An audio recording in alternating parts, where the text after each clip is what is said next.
শুনেছি শুক্রবার মারা গেলে তার কবরের আযাব মাফ। প্রশ্ন হলো, যে লোকটা জীবনভর নামাজ পড়লো না, মানুষের হক নষ্ট করলো, জেনা ব্যবচার করলো, অথবা শুক্রবার মারা গেল, তার কি কবরের আযাব মাফ হবে?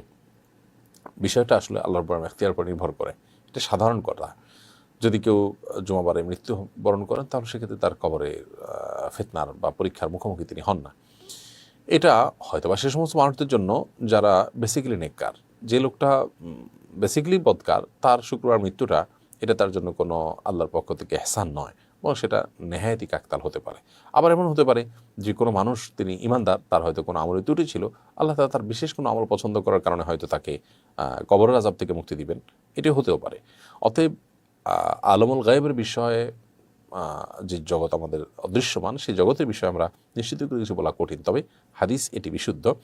আর কোনো পাপিষ্ঠ, কোনো এমন হতে পারে কোনো বেঈমান মৃত্যু হলো, বরণ করলেন, তাহলে তার মানে এই না যে তার কবরের কোনো প্রশ্নোত্তর মুখোমুখি তিনি হবেন না। ব্যাপারটা সেরকম না। এটা ঈমানদার নেককারদের জন্য প্রযোজ্য।